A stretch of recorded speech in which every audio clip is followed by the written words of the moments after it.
аз уақыттың ішінде әлемді аузына қаратқан Дубай туралы біз не білеміз? Және нені білуіміз керек? Міне осы сұрақтарға жауап табу үшін бүгін мен осындамын. Бұл бағдарламада мен дәстүрлі араб үйінде дәстүрлі араб таңғасының қандай болатынын көремін. Бірегей көріністі түйелі жарысын көреміз. Қасиетті жерге кішкентай шейхтер дүниеге келетін ауруханаға барамыз. Сонымен менің Дубайдағы оқиғаларым жалғасуда.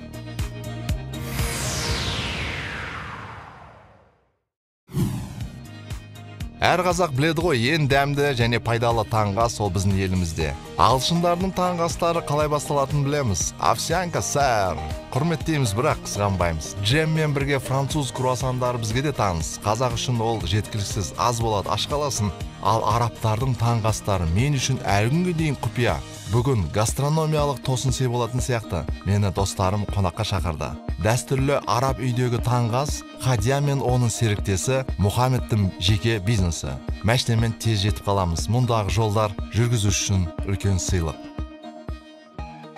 Көптеген жылдар бойы біз ескі автокөліктерді шетелден сатып алуға әдетке айналдырған едік. Енді мұндай қажеттілік жоқ. Өйткені заңды техникалық тексерістен өтілген автокөліктер 25 мыңнан астам автокөлік жарнаманың ішінен таңдап сатып алуға болатын Aster.kz қосымшасы ашылды. Aster.kz.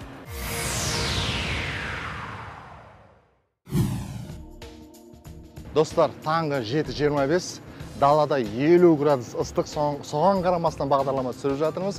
Біз Дубай дегенде нені елестетеміз? Үлкен-үлкен ғимараттар, Бурж Халифа, Бурж Аль-Араб. Дәл қазір біз ескі ауданға келдік.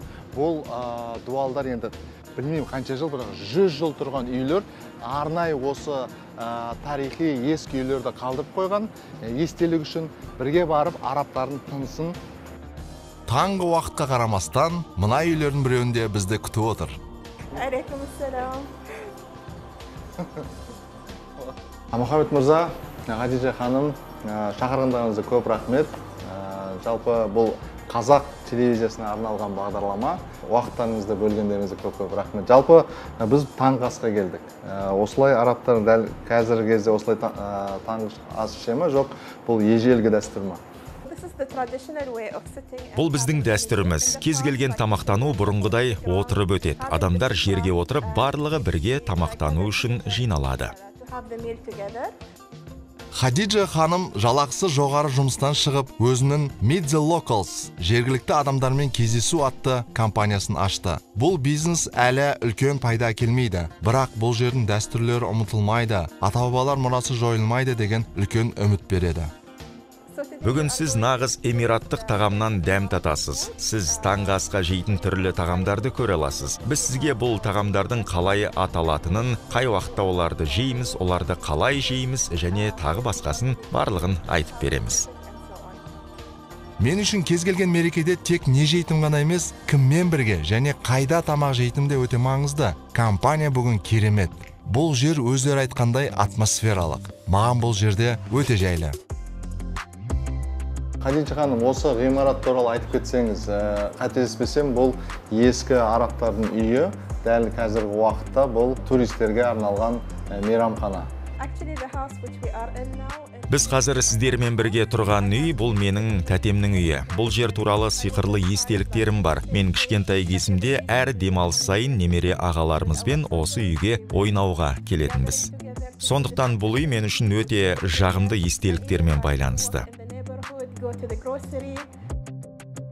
Мұхаммед мырза, бізде қазақтарда мынандай көрпеше бар, мына жақ жастықтардың күштеген. Бізде және осылай жатып шай ішеміз.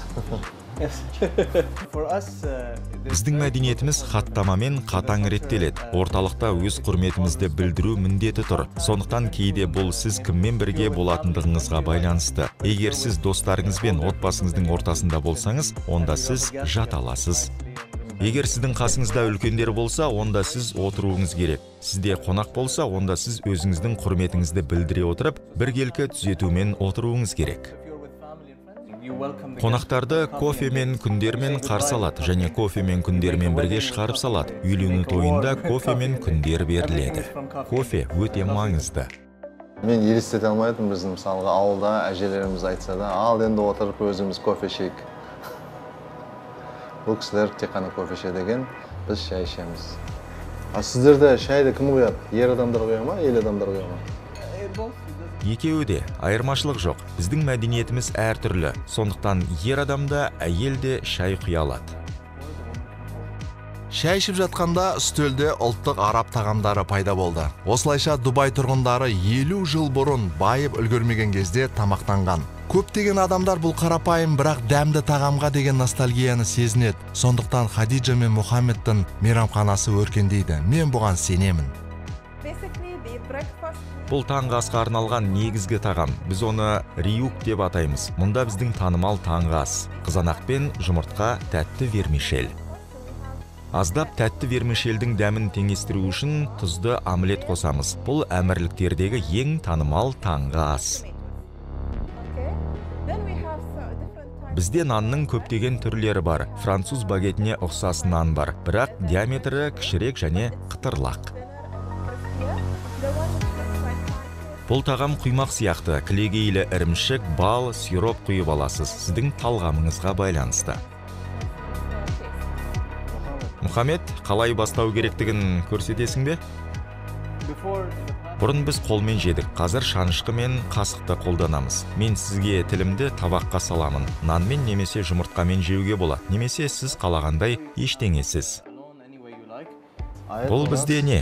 Нан мен құймақ. Біз оларды арабша сөйледи деп атаймыз. Бұл араб наны. Өте дәмді. Нан ішінде жұмыртқа бар, я? Кориандармен безендірілген жұмыртқа мен қызанақ. Сіз Қазақстанда әдетте таңғы аста немен тамақтанасыз?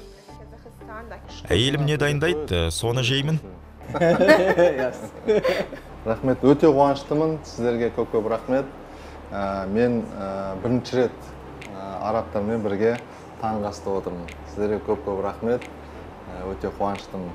Бұл шафран қосылған тәп-тәтті нәрсе. Рахмет үлкен.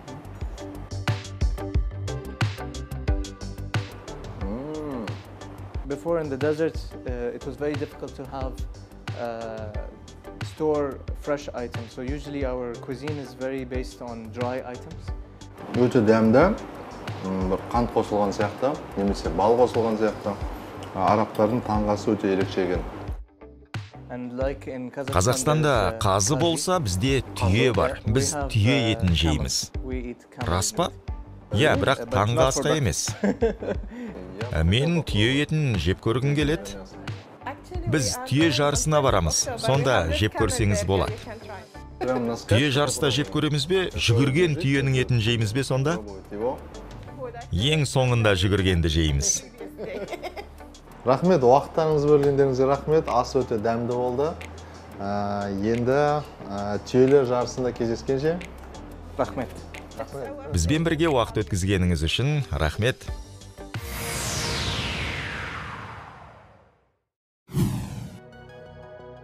Арабтар түйелерді Алланың сыйы деп санайды, және бұл жануарларды әндері мен аңыздарында дәріптейді. Бірде хан арабты шақырып одан сұрайды. Кімнің дауысы бәрінен қатты? Түйе деп жауап берді араб. Неге тырна емес деп сұрады хан. Түйені сыртқа шығарып, оның айқайлағанын тыңдаңыз. Сонда кімнің дауысы қатты екенін түсінесіз деді араб. Сонда хан, жануарлардың қайсысы күшті? Түйе деп жауап берді араб. Неге піл емес? Пілді жатуға мәжбүр етіңіз, оның үстіне жүк салыңыз, және оның қалай көтерілетінін көріңіз.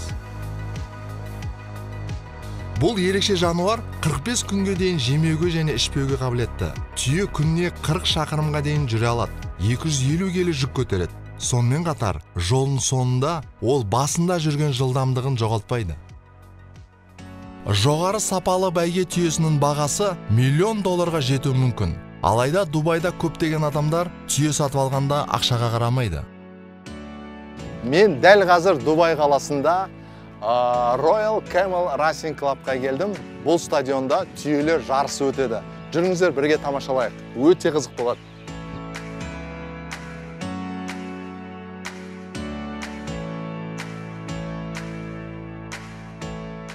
Good afternoon. Thank you. Қайырлы күн, біздің клубқа келгеніңіз үшін рахмет. Сізге ұнайды деп сенемін. Біріншіден бүгін бізде түйе жарысы болады. 10 түйе 3 айналым. Әр шеңбер 400 метр, барлығы 1200 метр. 1200. Жарыс басталғанға дейін әлі уақыт бар. Мен араб шейхтерінің басты қазынасымен жақынырақ танысайын деп шештім. Достар, түйелер сәбіз жақсы көреді екен. Қояндар да сәбіз жақсы көреді. Кел, зон. Оба!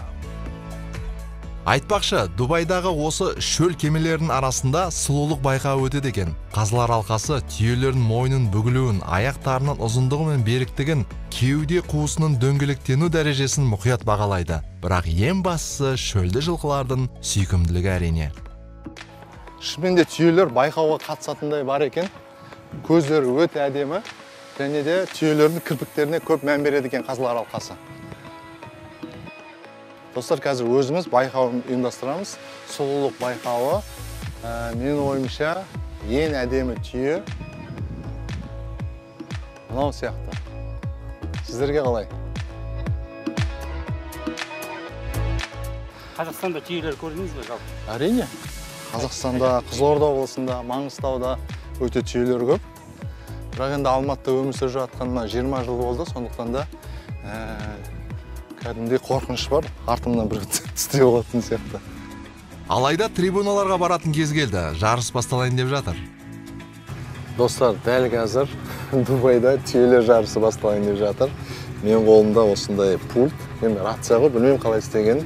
Мына жерді мен бассам, бізде Алматыда сөйлейміз. Бұл жерде мына жерді бассам, ана түйенің үстіндегі кішкентай робот түйеге бүйтіп түйені ұрады екен. Басқан сайын түйені қаттырады. Жарыс сондай. Бұрын түйе жарысында жакей болып кішкентай балалар болған. Бірақ әмірліктер 22 ғасырда өмір сүріп жатқанын көрсетті. Мұнда енді роботтар да қолданады. Байқасаңыздар, түйенің үстінде кішкентай роботтар отыр. Осы рациямен олар байланыста. Меніңкі 7-ші нөмір. 7-ші нөмір. Жоқ, қайсысы? Таптым. Достар, жарыс басталайын деп жатыр.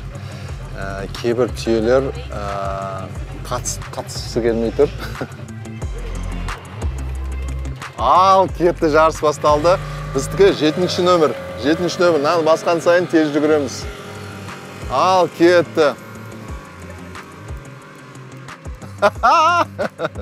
Өте қызық екен. Бірінші біздің түйе келатыр, 7-ші нөмірлі түйе бірінші келатыр, ол біздің түйе кетті.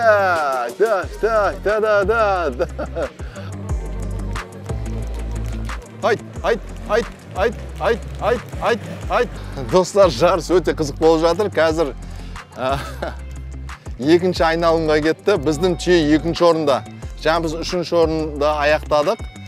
3-ші болып келгенбіз, енді біздің түйе 1-ші орынға шығайын деп жатыр. Кетті, қайдасың. Шап!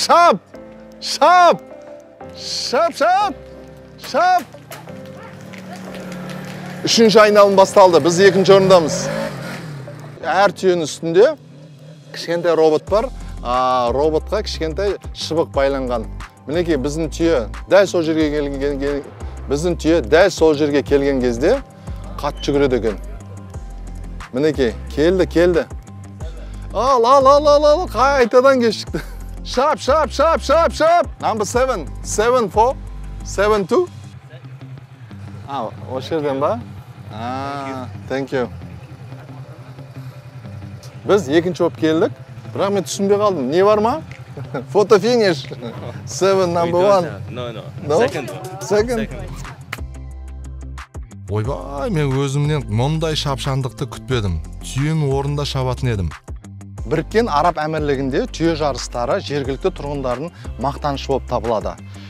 Тіпті түйе жарыстарын көрсететін арнайы арна бар.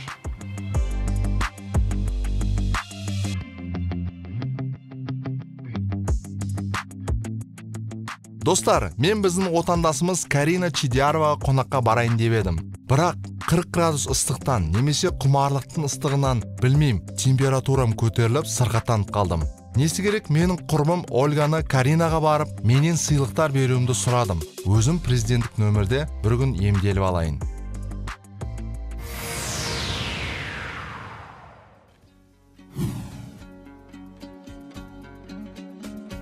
Карина Чидярова баяғыдан Дубайда тұрады. Бірақ барлық қазақ дәстүрлерін сақтайды. Біздің әндерімізді орындайды, Қазақстанның ұлттық тағамдарын дайындайды. Ал Дубайда мерекелік шаралар өтіп жатқан кезде ұлттық киім киеді. Арабтар оны өте жақсы көреді. Карин, ты в очень красивом сегодня одета в таком национальной одежде. У меня даже есть фотографии, где я надевала саукеле. Менде тіпті сәукелені, қазақ бас киімін, той көйлегін киген суреттерім де бар. Барлығы мені ханшайым, патшайым деп атайды. Бұл әрине өте салтанатты көрінеді. Сол киіммен негізінен қонақтарды қарсы алуға болады. Можно, в принципе, гостей встретить. Керемет қыздар, сендер Қазақстанды сағынасыңдар ма? Әрине біз туыстарды да, достарды да, Алматы тауларын да, даланы да сағынамыз. Бізде кең дала бар. Біздің елімізде ауа райы да әдемі. Біз үйдегі тамақты сағынамыз. Әсіресе нені? Қазы, бешбармақ қазы, біздің жемістер өте дәмді. Онда әлі де көп жемістер импортталады. Еуропадан шыққан. Олар шырынды да, тәтті де емес. Біздің қазақстандық жемістер мен көкөністер әрине әлде қайда дәмдірек. Әмірліктер мен Қазақстанның ұқсастығы неде? Ортақ нәрсе бар ма? Біріншіден дін. Дегенмен біз мұсылманбыз, біз сүнниттерміз. Міне қарапайым әйелдер, үйленген әйелдер туралы түсінік. Кез келген жағдайда біз еуропалық әйелдер секілді бостандыққа шыққан жоқпыз. Біз әлі де күйеулерімізді тыңдаймыз. Бұл өте ұқсас. Яғни әйелдер екінші орында. Сендер оған ренжімейсіңдер ме? Бұл тіпті ыңғайлы. Біздің банкте өз орындарымыз бар, тек әйелдерге арналған. Я солай? Тұрақ орындары. Автотұрақтар бөлек, арбалары бар әйелдерге арналған. Тұрасың, ер адамдар сонда тұра алмайды. Тренажер залдарында тек әйелдер ғана жаттыға алатын жеке жабық орындар бар. Яғни сен өзіңді мүлдем қауіпсіз сезінесің. Сұлулық салондарына ер адамдарға тіпті кіруге де болмайды.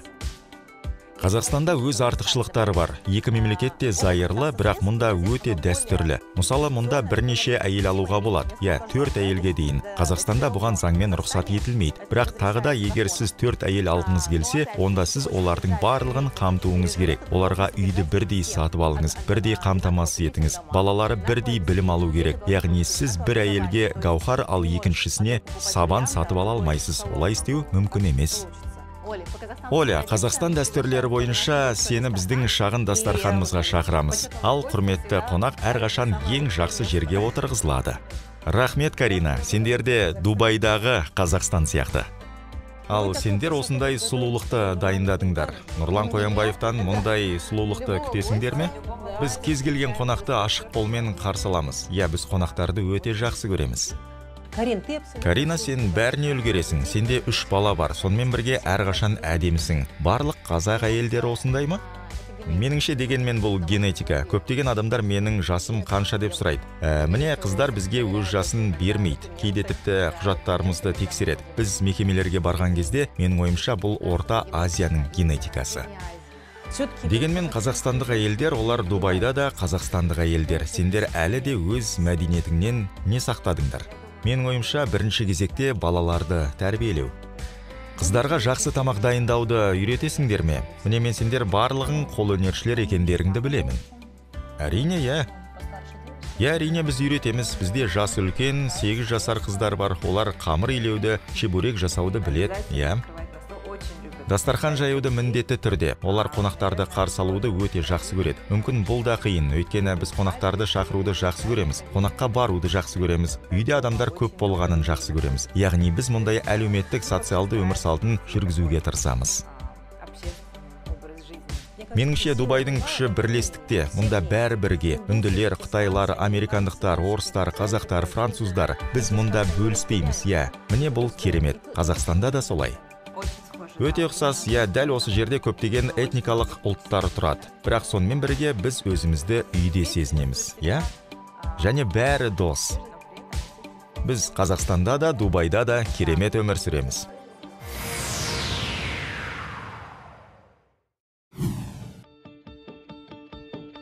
Достар, өте қатты қобалжып тұрмын, сондықтан да кері бұрылуға дайынмын. Жоқ, мен қорқақ емеспін, бірақ қорқамын. Мені бір ғана нәрсе ақтайды. Менің орнымда әлемдегі кез келген ер адам мен сияқты уайымдайтын еді. Вау. Ассалаумағалейкум. Менің анам Қызылорда облысы Шиелі ауданында 20 жылдай перзентханада қызмет атқарды. Сондықтан мен Дубайға келгенде міндетті түрде перзентханаға барам, көрем дедім. Маған өте қызық, дубайлықтар, арабтар қалай емес, қай жерде дүниеге келетіні өте қызықтырды. Сондықтан да бірге шолу жасайық. Айтуын айттым да, бірақ кіру қорқынышты болып тұр. 523, 522. Достар, бұл қонақ үй емес, бұл перзентхана. Дубай қаласындағы перзентхана. Бұл жерде ер адамдар жүруге болмайды, ер адамдарға, сондықтан да Дубайда ұзақ бойы өмір сүріп келе жатқан Ольга ханым әріптесіме жолықтым. Ольга. Сәлем, сені көргеніме қуаныштымын. Спасибо, рада видеть.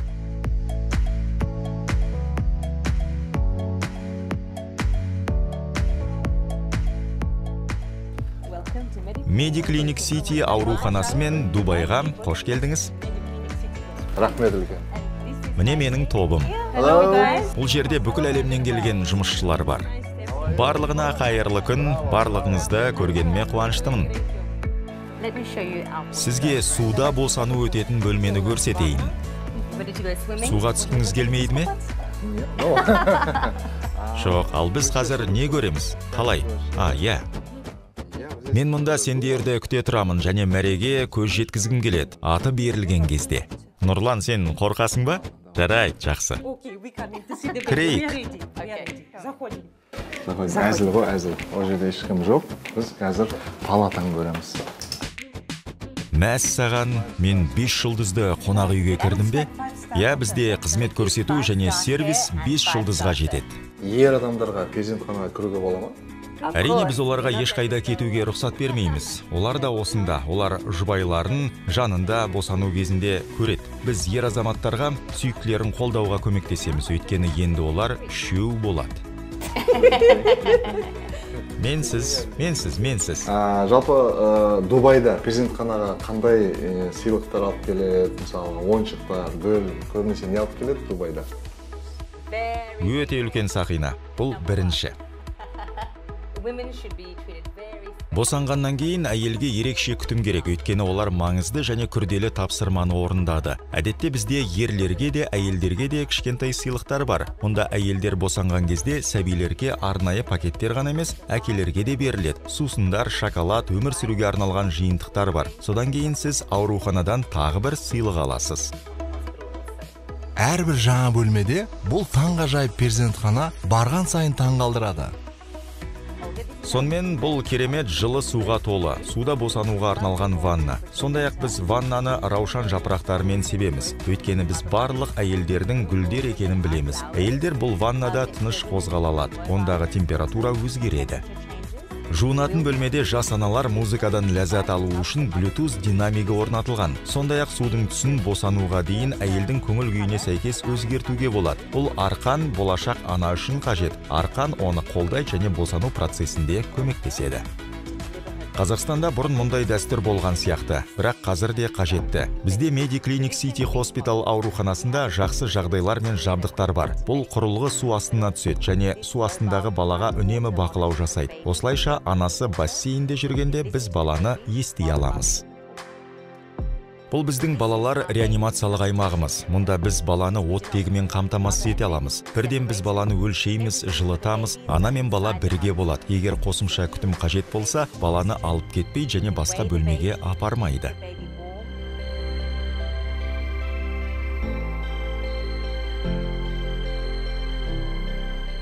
Мұнда бізде шай ішуге арналған үстел бар. Босанғаннан кейін барлық жас аналар жұбайларымен бірге шай ішіп рахаттана алады. Біздің Медиклиник ауруханасы жас ата-аналарды баланың туылуымен құттықтайды. Біз аналардың өздерін үйде сезінгенін және біреу оларға дәмді нәрсе дайындағанын қалаймыз. Бізде аспазшы дайындайды, ал ата-аналар босанғаннан кейін демалады. Шыны керек, бұл перзентхана өте қымбат. 3 күні $6000. Ал келіп әйелін асықтыратын күйеулер бар ма? Жылдам болшы деп. Оларды үйге оралғанда өлтіреді деп қорқамын. Жалпы Қазақстаннан клиенттер көп келе ма? Я, бізге Қазақстаннан әйелдер келеді. Бізге әлемнің түкпір-түкпірінен адамдар келеді. Осылайша біз Қазақстанның көптеген әйелдерінің босануын қабылдадық. Тізім бар ма? Сіз олардың барлығына сыйлық бергіңіз келе ме? Ақмақ идея. Біз арнайы қазақ телевидение арнайы бағдарлама түсіріп жатырмыз. Сондықтан сізге көп рахмет уақытыңызды бөлген үшін. Әрқашан қош келдіңіз. Welcome to Kazakhstan, Rodo. Міндетті түрде, келесі жолы. Мен үшін бұл күн таңғаларлық күн болды. Келесі бағдарламада көріңіз. Мен араб арулары туралы барлық көзқарастарымды жоятын араб әйелмен танысамын. Әмірліктерде біздің қазақ бауырларымыз қайда жұмыс істейтінін және қанша ақша табатынын көреміз. Мен сізге Дубайдың ең фантастикалық жерлерін ашамын.